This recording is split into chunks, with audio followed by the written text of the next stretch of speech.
시청자 여러분 안녕하십니까? 뉴스데스크 제주입니다. 최근 제주도 내 한 새마을 금고 직원이 극단적인 선택을 했습니다. 유족과 노동단체들은 이사장 등에 의한 직장 내 괴롭힘 때문이라며 철저한 진상조사를 요구하고 나섰습니다. 김항석 기자입니다. 규명하고 책임자를 처벌하라! 노동단체들이 새마을 금고 직원의 죽음에 대한 진상조사를 요구하고 나섰습니다. 제주시내 한 새마을 금고 직원인 A씨가 극단적 선택을 한 것은 지난 4월. 노동단체 등으로 구성된 진상조사위원회는 A씨의 전현직 동료 30여 명을 조사한 결과 A씨가 이사장 B씨 등으로부터 직장 내 괴롭힘을 당해온 것으로 볼 수 있는 증언이 상당수 확보됐다고 주장했습니다. 직장 내 괴롭힘을 호소해온 사실은 가족을 비롯해서 함께 일했던 동료들이 누구보다 잘 알고 있다. 이사장 B씨는 A씨의 업무 성과가 마음에 들지 않거나 의견이 다르면 공개적인 장소에서 모욕적인 언행과 폭언을 일삼았고, 주말에도 이사장 지인의 경조사를 챙기게 하거나 개인적인 손님을 마중 나가게 하고 가족 묘지를 만드는 일에 동원하는 등 개인적인 심부름을 시켰다는 겁니다. 또 정당한 이유 없이 인사이동을 시키거나 과도한 실적 부담을 지도록 하고 책상 쪽으로 CCTV를 설치해 사찰 수준의 감시를 하는가 하면 이사장과 친인척 관계에 있는 부하 직원이 공개된 장소에서 모욕적인 말을 했다는 주장도 나왔습니다. 유족들은 A씨가 직장에서 스트레스가 많았다면서 극단적인 선택을 한 시점도 이사장과의 통화를 끝낸 직후였다고 말합니다. 내과를 갔더라고요. 계속 죽은 거는 한 3개월 이상 된다고 해서 스트레스가 너무 많으면 그렇게도 느낄 수 있다고 얘기는 하시더라고요. 이에 대해 이사장 측은 경찰이 내사 중인 사안으로 구체적인 언급을 할 수 없다고 밝혔습니다. 중앙에 감사요청 나왔고 경찰 지금 조사 중에 있어요. 경찰 조사 중인데 노동단체들은 A씨의 죽음에 대한 철저한 진상조사, 책임자의 퇴진과 처벌을 요구하고 광주지방노동청 제주근로개선지도센터에 고발장을 제출했습니다. MBC 뉴스 김항섭입니다. 홍정기 환경부 차관은 국회 환경노동위원회에 출석해 국토교통부로부터 제주 제2공항 전략환경영향평가 제보안서와 별도로 도민 의견 수렴 결과도 요청해서 받았다며 환경성에 기초해 종합적으로 살펴보겠다고 말했습니다. 이에 대해 정의당 강은미 의원은 제주 제2공항은 제주도민의 의견을 반영해 환경부가 부동의 결정을 내려야 한다고 말했습니다. 최근 더불어민주당 오영훈 의원이 제주 제2공항의 대안으로 정석 비행장을 활용해야 한다고 밝힌 데 이어 위성곤 송재호 의원도 대안을 검토해야 한다는 입장을 밝혔습니다. 위성곤 의원은 제2공항 전략환경영향평가가 부정적 결론에 도달할 경우 정석 비행장 등 공항 인프라를 확충할 수 있는 새로운 대안을 고민하겠다고 밝혔습니다. 송재호 의원도 정부의 입장과 도민 의견을 존중하는 대안을 공항 인프라 확충의 전제 아래 마련해야 할 것이라고 밝혔습니다. 제주 우도 앞바다에서 관광객을 태우고 야간 갈치 낚시를 하고 돌아오던 어선에 불이 나 배가 침몰했습니다.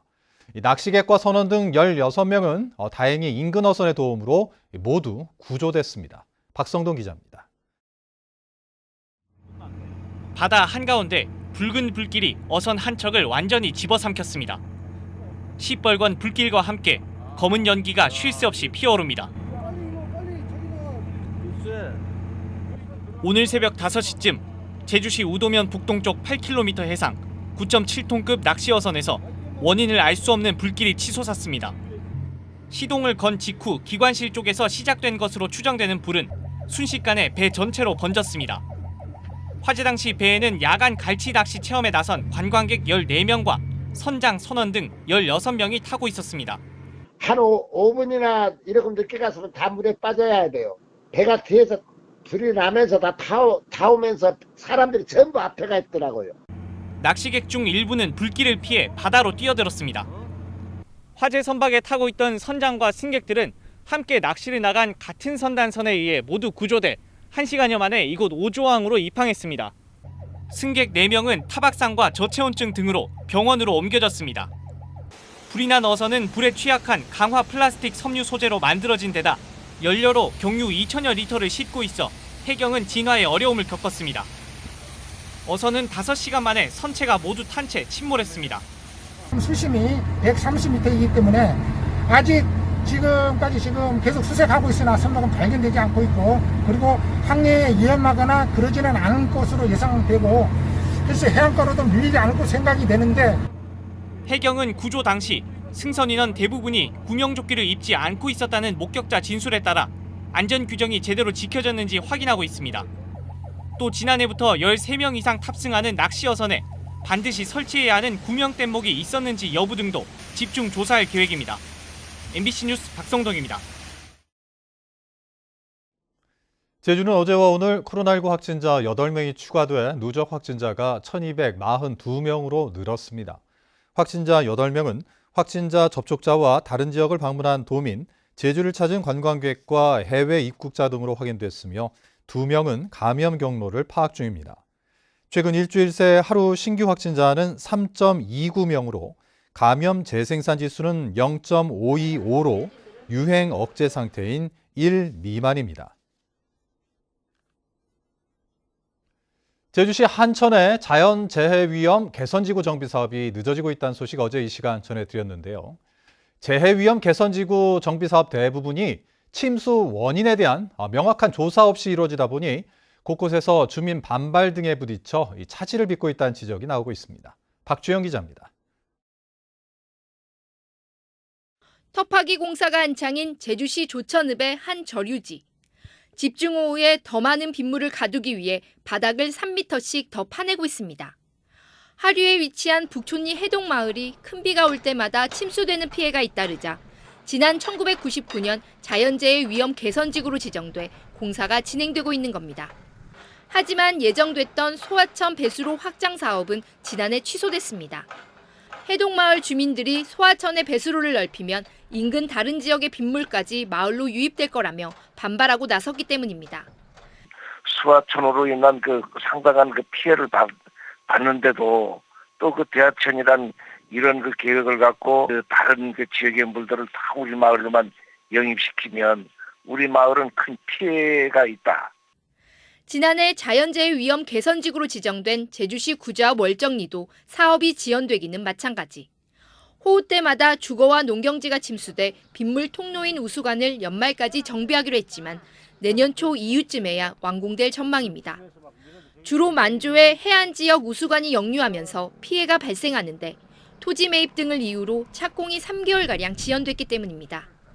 재위험이 해소되는 지역도 있겠지만은 그 상여 부분에 토지를 갖고 있는 토지들하고도 토지 협상에 문제가 많이 있어갖고 사업이 좀 힘들고 있습니다. 환경단체는 댐질식 정비 사업을 가장 큰 문제로 지적합니다. 침수 피해 원인에 대한 전반적인 조사 없이 정비 사업이 추진돼 물길이 바뀌면 인근의 또 다른 지역에서 침수 피해가 발생해 주민들이 반발하기 일쑤. 이렇다 보니 사업 추진이 늦어지고 정비구역은 도미노식으로 확장되고 있다는 겁니다. 기본적으로 효과에 대한 검증이라든가 신뢰성을 담보하지 못하기 때문에 주민들이 이 사업에 대해서 굉장히 문제 제기를 하는 것 같고요. 신뢰성을 담보할 수 있는 사업인지에 대해서 충분히 검토하고 알리는 것이 선행돼야 되지 않나 이렇게 보고 있습니다. 공사가 지연되고 있는 도내 재해위험지구 정비사업지는 7곳. 재해위험지구 정비사업에 대한 근본적인 재검토가 필요하다는 지적입니다. MBC 뉴스 박주연입니다.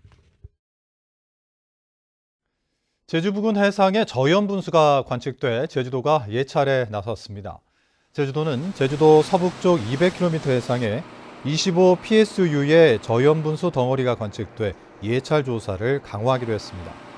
지난달 말 기준 중국 양쯔강의 유출량은 초당 6만 톤으로 평년에 비해 가장 높게 조사됐는데 제주에서는 지난 1996년 저염분수가 부근 해역에 유입돼 전복 등 어패류가 폐사해 60억 원의 피해가 발생했었습니다. 교육의원 제도는 제주에서만 유지되고 있지만 출마 자격이 제한돼 퇴직한 교원들의 전유물이란 비판을 받고 있는데요. 교육의원과 교육감의 출마 자격을 완화하고 교원 정원을 일정 범위 안에서 교육감이 정할 수 있도록 하는 등 제주도 교육청이 교육 관련 제주특별법 제도 개선안 23건을 마련했습니다. 오승철 기자가 보도합니다. 현지 교육위원 5명의 평균 나이는 70살.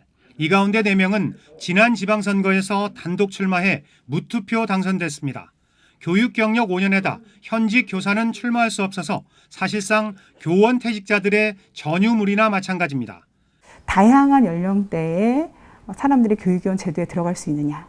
현재로서는 사실은 저는 아예 가능성이 없다라고 생각하거든요. 교육계와 도민 여론에 따라 교육위원과 교육감의 출마 자격을 완화하는 방향으로 제주특별법 개정이 추진됩니다. 현재 5년인 교육 경력을 3년으로 낮추고 현직 교원도 휴직을 하고 출마할 수 있게 하는 겁니다. 앞으로 도의회 동의와 정부 협의, 국회 통과 등 제주특별법 개정까지 절차가 많이 남아 있어서 당장 내년 지방선거 적용은 불가능합니다. 과밀학급 해소 대책도 포함됐습니다. 공립학교 교원 정원을 10% 범위 내에서 교육감이 늘릴 수 있게 하고 관광진흥기금의 일부를 교육환경 개선금으로 쓸 수 있도록 하는 겁니다. 코로나 시국에 학급당 학생 수, 또 우리 동지역 같은 경우에는 당내 과밀학 이런 걸 해소하려면 가장 큰 걸림돌이 물론 시설비도 시설비지만 그 교사 수급 문제거든요. 이런 문제를 대체적으로 해결한다. 이 밖에 공공개발 시행지에 학교시설 무상공급 특례와 제주형 마이스터고 설립 근거, 사학기관 지도감독 권한 확대 등 모두 23건입니다. 교육 관련 제도 개선안이 최종 반영될 수 있도록 교육청은 제주도와 의회, 정부와의 협의에 주력할 방침입니다. MBC 뉴스 오승철입니다.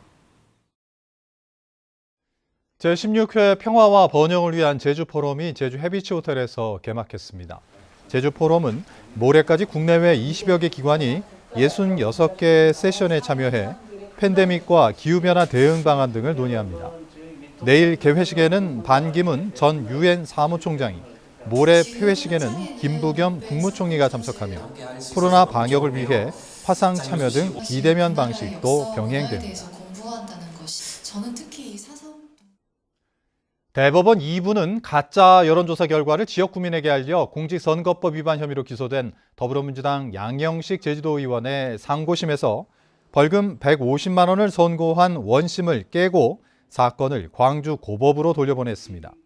대법원은 피고인이 전화통화를 하면서 해당 발언을 했다는 사실만으로는 선거의 공정성을 저해할 개연성이 있는 구체적인 정보가 전파될 가능성이 있다고 보기 어렵다고 밝혔습니다.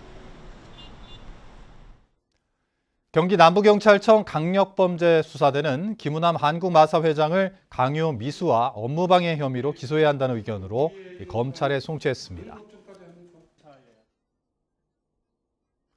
이상으로 뉴스데스크 제주를 마칩니다. 시청해주신 여러분 고맙습니다.